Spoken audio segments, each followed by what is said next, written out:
From the New York Times, I'm Natalie Kitroeff. This is The Daily.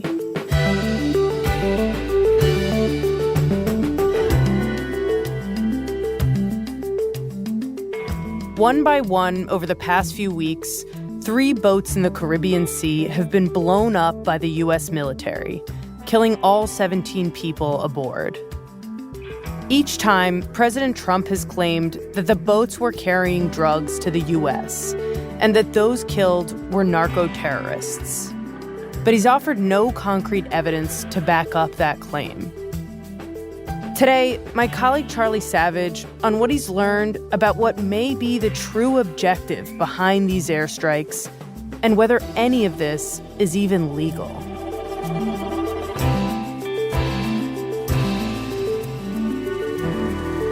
It's Thursday, September 25th.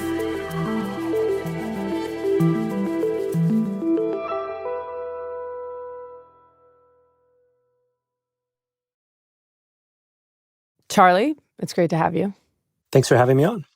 We've come to you to talk about what's been happening off the coast of Venezuela over the past month. We've now seen 3 separate U.S. military strikes on boats that American officials say were carrying drugs. And those strikes have come after Trump has been building up a military presence in the Caribbean Sea for weeks now. You cover national security, so help us understand what's going on here.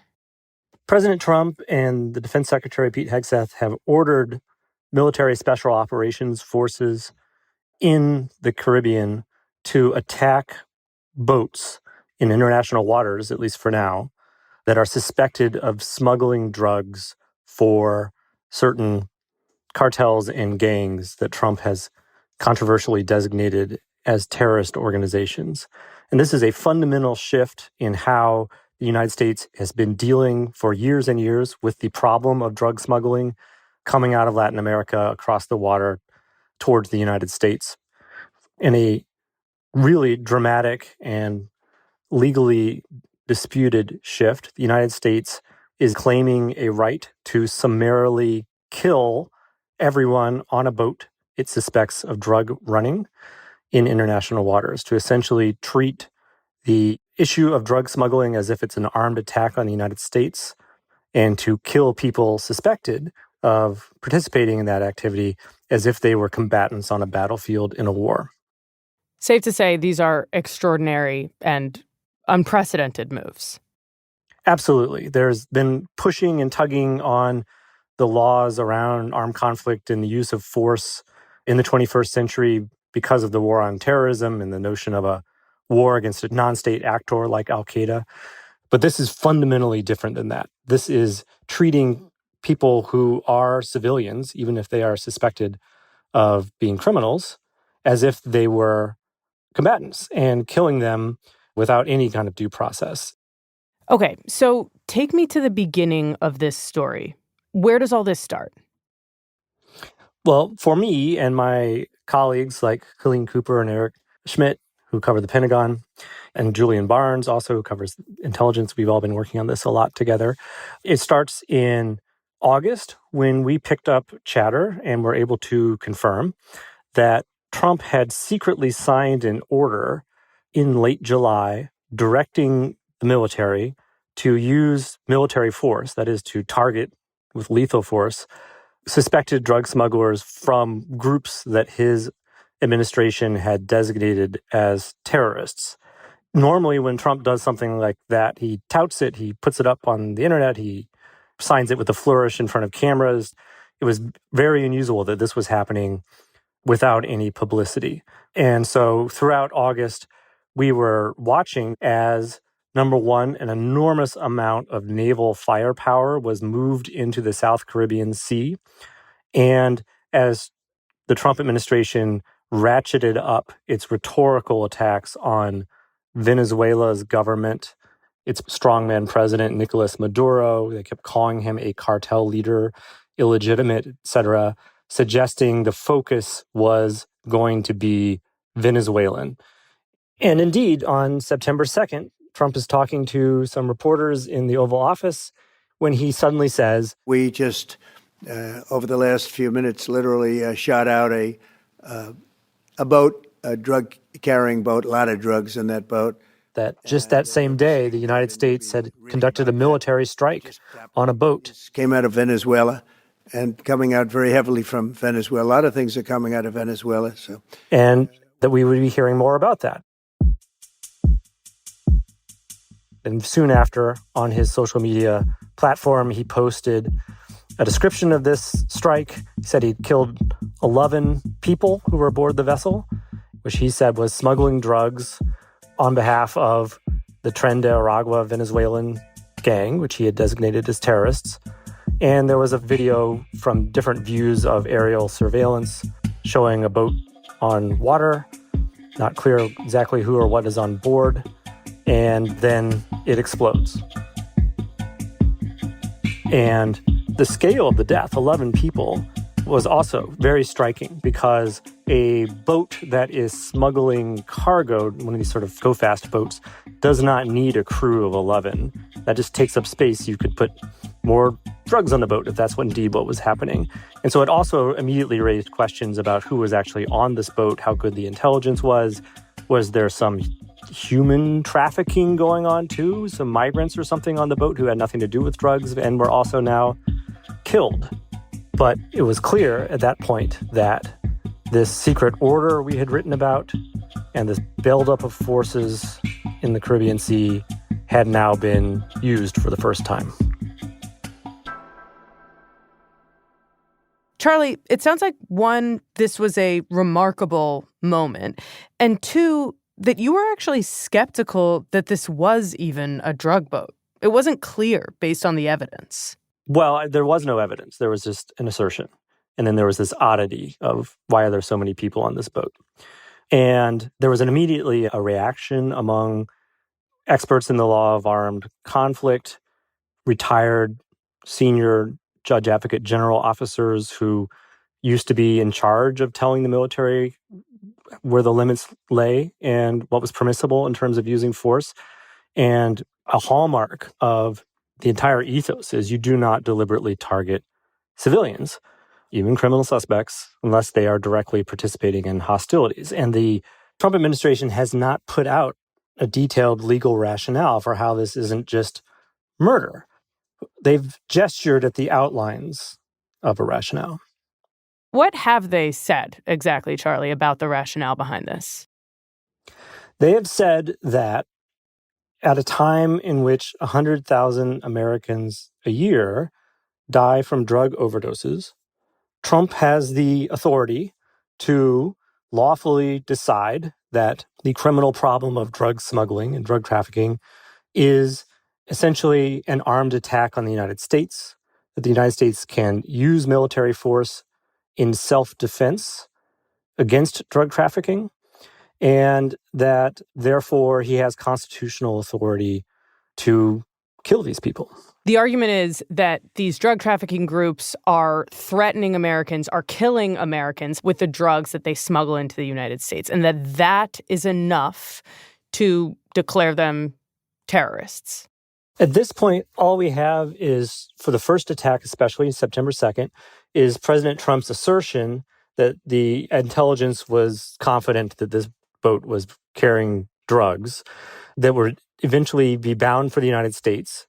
Further complicating that is just because if there are drugs on a boat, just because they're leaving one country down there doesn't necessarily mean they're bound for here. It looked like it was going to Trinidad and Tobago from Venezuela, and that's often a transshipment point to Europe. In any case, all we have is Trump saying, we have recordings, we know what was on the boat.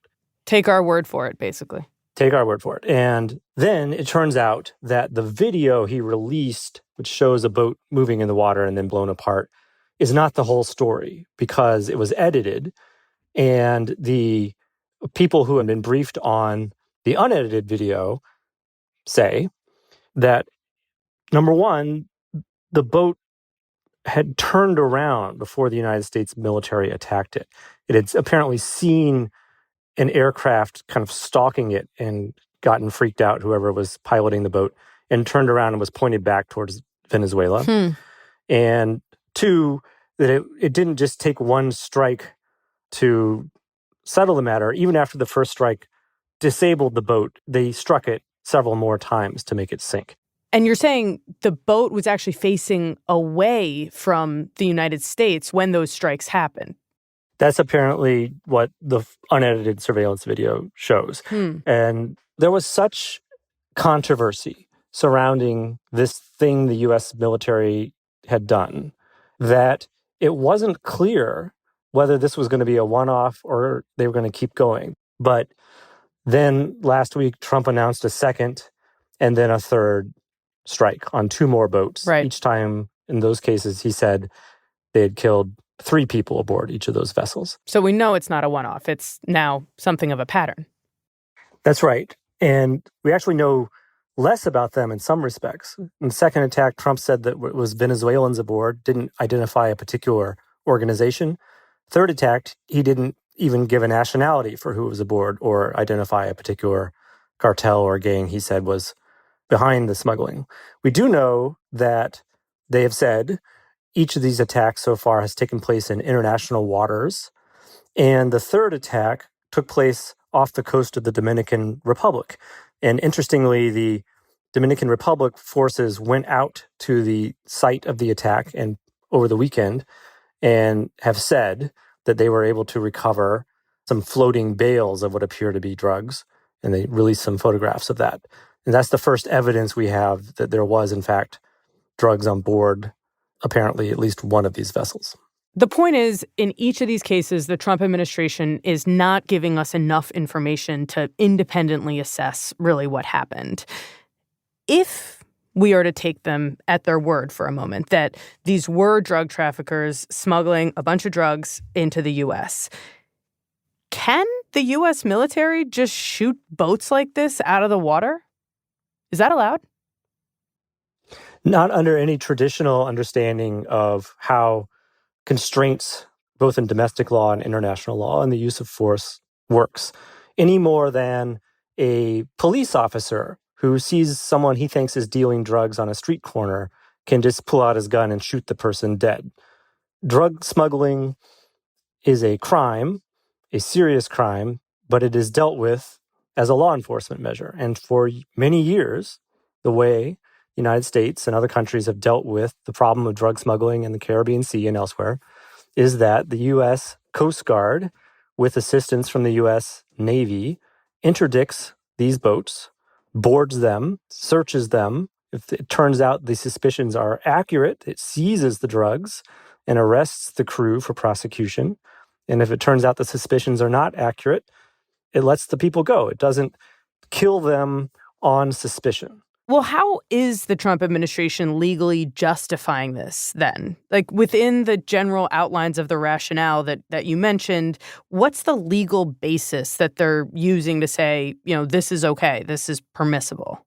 Traditionally, an administration doing something this edgy and novel would seek to justify itself by putting out a long legal memo, probably written by the Justice Department's Office of Legal Counsel, and you may or may not agree with it, but at least you would have something to talk about. You could sink your teeth into it, and people could say, well, this is where they're really pushing it, and we disagree, but there would still be something there.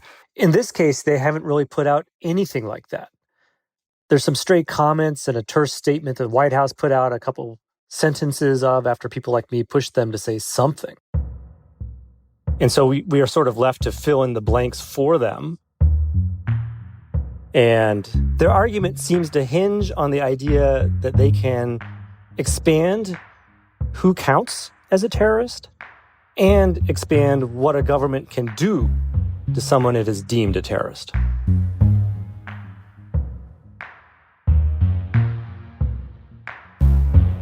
We'll be right back.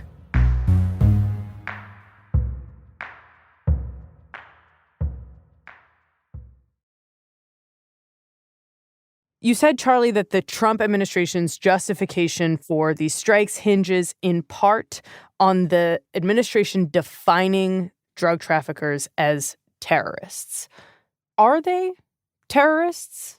Like, what's the definition of a terrorist? So in everyday language, a terrorist group is an organization that is using violence to advance some kind of ideological religious political goal. They're trying to coerce a government into changing its policy. They're trying to overturn a government and replace it with something new. They're trying to intimidate a population into changing its attitude towards something. And because that seems so insidious and sort of different than ordinary crime, it is treated differently by the law. And one of the ways it's different is that Congress has empowered the executive branch to designate foreign organizations as terrorist organizations. And so the precursor to this eruption of violence in the Caribbean Sea is that several months ago, after the Trump II administration came into office, it began designating drug cartels and Latin American gangs as foreign terrorist organizations. And that had never been done before. Right. Because these are not groups that are motivated by religion or politics. They are groups that are motivated by the pursuit of illicit profit. Right. I remember I was in Mexico at the time as a foreign correspondent, and this was major news for the cartels in the region. They were all trying to suss out what this meant, what it meant that they were now being compared to suicide bombers. Well, it's a major escalation. And these are not what we think of as terrorists. And they're not actually trying to kill Americans with their products, even though that clearly does happen, especially with fentanyl. They want people to keep buying their product, and therefore they don't prefer to kill them. That is not to say that these are good people. These are obviously not moral, upstanding people who are making positive contributions to human society. Right. And their motivation is also not to change policy. It's not to change a government. It's not ideological. But Trump, once he's declared them terrorists, whether that fits the traditional definition or not, can he order them to be killed by the military at that point? No. And this is part of what is fundamentally a disconnect here with the extent to which the administration has offered any kind of legal theory. They have suggested that the act by the executive branch of designating an organization as a foreign terrorist group brings with it legal authority to attack that group militarily. And it's just not true as a description of legal reality. Right. That authority is limited to imposing economic sanctions, freezing accounts, making it a crime to provide material support to such an organization. It does not come with the authority to attack them as if it were a war. And I think it's worth pausing here to recall, since we've had 20, 25 years of a war on terror now, what that really is. Which is that after 9/11, Congress enacted a broad authorization for the use of military force against essentially al-Qaeda in countries that harbored al-Qaeda, which meant the Taliban in Afghanistan. And that therefore meant the United States was engaged in an armed conflict with a particular group of terrorists, not all terrorists everywhere in the world, but al-Qaeda. And in the years since then, the war on al-Qaeda has expanded as the original al-Qaeda has splintered and morphed and moved around the world to failed states like Somalia and rural Yemen and groups like what we now call the Islamic State. That use of military force to target them for death has continued because there is a congressionally authorized war against this particular group of terrorists. But that doesn't mean that the executive branch has open-ended authority to kill people it deems any kind of terrorist anywhere in the world it might find them. It doesn't even mean that the executive branch could kill al-Qaeda suspects in a place like Paris or London where there's a police force that could arrest them. There's constraints on the use of armed force, both as a matter of domestic and international law, that are not overcome by the executive branch saying, we're going to designate this group as a foreign terrorist organization.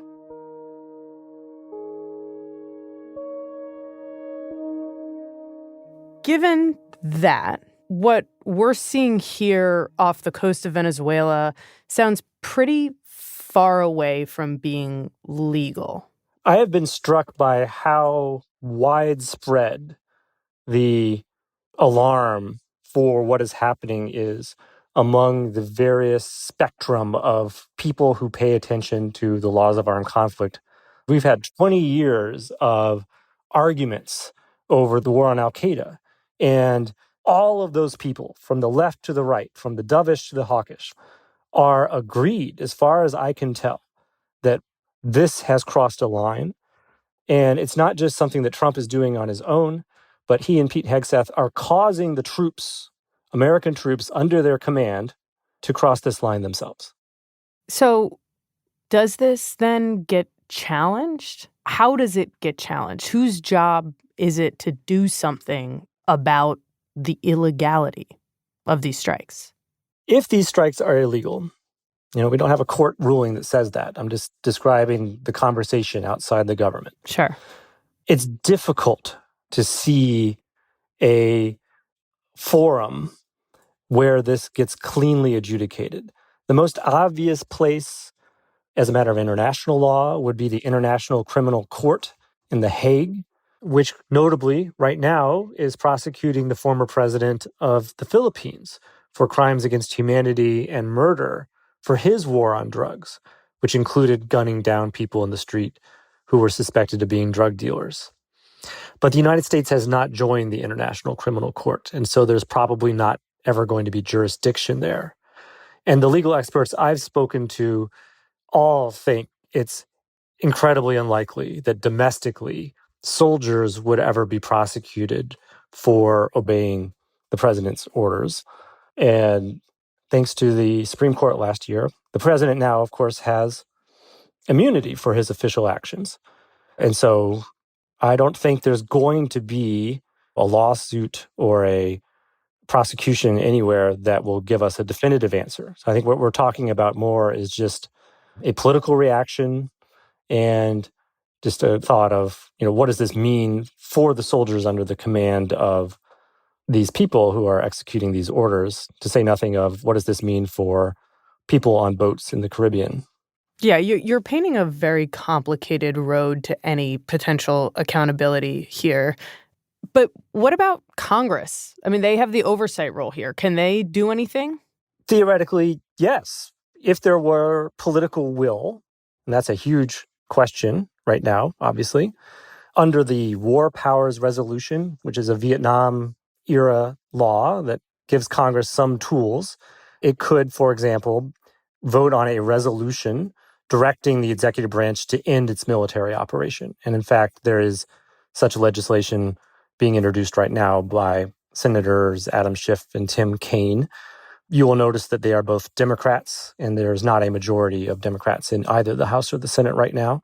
And Trump could veto such a resolution directing him to end the operation. So you would need 2/3 majorities in both chambers. Not likely to happen. The flip side is, one of the things we learned last week is that there is a slightly mysterious draft bill that is circulating within the executive branch and within Congress that would authorize use of armed force against groups that Trump deems to be narco-terrorists.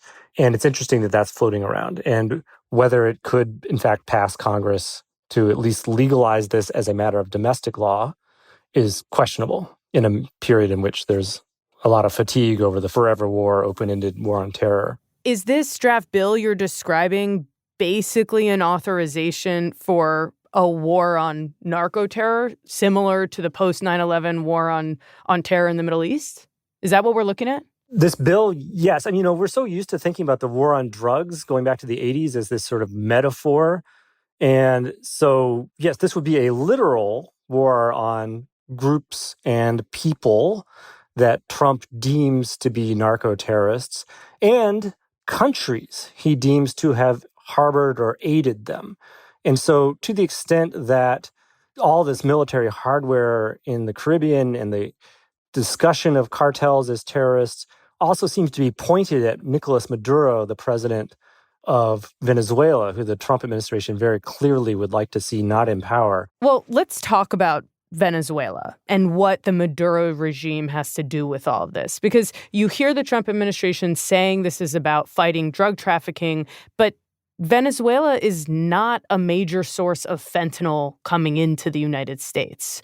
So What's this about? Why the focus on Venezuela right now? Yes, I think that is perhaps the most important question in trying to make sense of all this from the outside. And to really start to peel it back, I think we have to go back in time a couple months before this military operation started to really see how focused Trump and people like Marco Rubio around him are on Maduro and Venezuela in particular. So right after Trump comes into power, your listeners may remember there was a giant controversy over the Alien Enemies Act, an 18th century wartime deportation law that allows the government to summarily remove people who are citizens of a country that we are at war with or that is invading us. And Trump tried to, in fact, successfully sent a couple plane loads full of Venezuelans to this notorious prison in El Salvador without giving them due process hearings under a claim that he could do so under this law that had not been used since World War II. But as part of that, Trump declared in an official document that he signed that this Venezuelan gang that he had designated as terrorists, Tren de Aragua, was controlled by Maduro, was coming to the United States and committing crimes here at the direction of Maduro. Is there any evidence of that, Charlie? Right. So part of what's fascinating about that is that it turns out that the U.S. government does not believe that's true, that the intelligence community actually has produced memos evaluating the available evidence and thinks the opposite is true, that this gang, for one thing, is not organized enough to pass on orders to anybody. It doesn't have a sort of central hierarchy, command and control structure. But two, it's actually at odds with Maduro, and Maduro forces are get into gunfights with them and so forth. And one of those memos was eventually declassified. And so we can see it. This is not just source reporting. And yet this is used as part of this broader campaign targeting Maduro and Venezuelans, the deportations in the U.S., and now these strikes, you're saying. Yes. Notwithstanding all that, Trump continues to say this gang is, being controlled by Maduro, keeps calling Maduro illegitimate and saying justice is coming, and the Justice Department doubles a reward for his capture. He was indicted in the first Trump administration for drug trafficking. And then they move all these naval assets off the coast of Venezuela. And these are not things that you would really use to interdict or even blow up little boats that you think are carrying drugs. These are things that carry cruise missiles and thousands of Marines. The obvious question is, are they thinking about something to remove Maduro from power in Venezuela? Meaning what? Meaning capture him? Meaning regime change? Right. So we don't think they have enough troops there to go in and take over the country. Like 1989 when the Bush administration invaded Panama to remove Noriega from power. Right. But certainly you could see a capture operation or a lethal operation. We don't really know what we're looking at here, but it certainly is a striking buildup of force. It's a striking amount of rhetoric, and now it's a striking use of force under this narco-terrorism rubric. It seems from everything you've said that what Trump is doing in ordering these strikes on these boats off the coast of Venezuela, it has a lot of audiences and potential objectives. They threaten the cartels on the one hand. They threaten Maduro on the other. They also send a message to all the people in the United States who are affected by drugs in one way or another, by overdoses, that they are taking this seriously. There's a way in which this policy really has some benefits for the Trump administration. I think absolutely that, drug traffickers, suspected drug traffickers, are not at all a popular victim. And certainly the Maduro administration is not a group of people that elicits much sympathy. And to the extent that this is like we're getting tough with some visuals that play well on television, you can see the political attraction of it. But the details, like, are these people on this particular boat or that particular boat actually engaged in drug smuggling? Does fentanyl actually come from South America? Are also then standing alongside moral and abstract rule of law issues. Does Trump have the power to just summarily kill people he says are suspected drug smugglers? Is this extrajudicial killings prohibited by laws against murder? Not even war crimes, because there is no armed conflict. You need an armed conflict before you can have a war crime.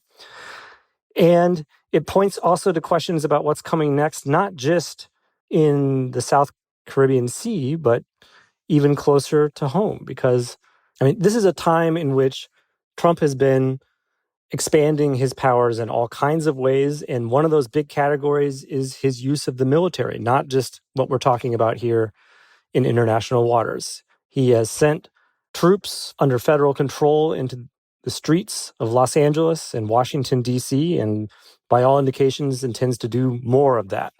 And just this week claimed that he was designating the Antifa movement as a domestic terrorist organization, even though there is no law that allows the designation of domestic groups as terrorist organizations for First Amendment reasons. And even though Antifa is not really an organization, it's just an idea or a stance or a protest style. And so all kinds of lines that seem like they exist. You don't use troops inside the United States for police functions. You can't designate a domestic movement as a terrorist organization, are getting crossed. And so what's the next line? What you're pointing to is the fact that what Trump has already been doing has pushed the bounds of what's normal in terms of the use of U.S. military forces, both abroad and at home, and that these strikes may lead to another slippery slope on what becomes permissible. Well, I think the very idea of what's permissible and normal, to use your word, right now is all open to question. This is an administration that is unlike any we've seen before, including the Trump 1 administration. It is demonstrably feeling radically unconstrained by limitations that previous presidents and aides felt some need to adhere to. And so we are 8 months into a situation in which where all this is going remains very much open to question.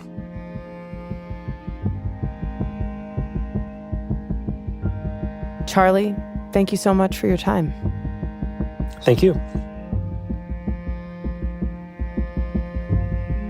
We'll be right back.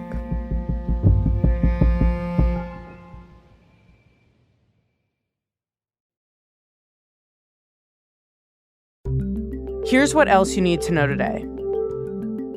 On Wednesday, a shooter opened fire on a U.S. Immigration and Customs Enforcement facility in Dallas, killing one detainee and critically wounding 2 others. The gunman died of a self-inflicted gunshot wound. Officials said he left behind ammunition bearing the phrase anti-ICE in blue writing, and that the attack had targeted immigration enforcement agents. But investigators didn't release many details about the shooter or his motives, and no law enforcement agents were harmed in the attack. Violence is wrong. Politically motivated violence is wrong. At a news conference after the shooting, Texas Senator Ted Cruz called for an end to acts of political violence. To every politician who is using rhetoric demonizing ICE and demonizing CBP, stop. And cast blame on harsh rhetoric attacking federal immigration agents. Because here's what happens when Democrats like Gavin Newsom did say that these people are part of an authoritarian government. When the left-wing media... Speaking at an event in North Carolina, Vice President J.D. Vance accused Democrats like California Governor Gavin Newsom of encouraging violent acts against ICE. But if your political rhetoric encourages violence against our law enforcement, you can go straight to hell and you have no place in the political conversation of the United States of America. On social media, President Trump vowed to crack down on what he called deranged radical leftists and promised to sign an executive order to dismantle these domestic terrorism networks.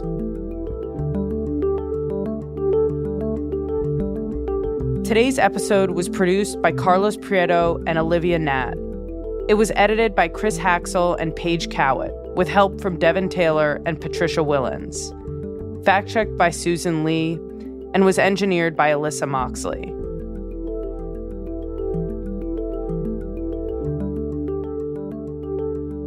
That's it for The Daily. I'm Natalie Kitroeff. See you tomorrow.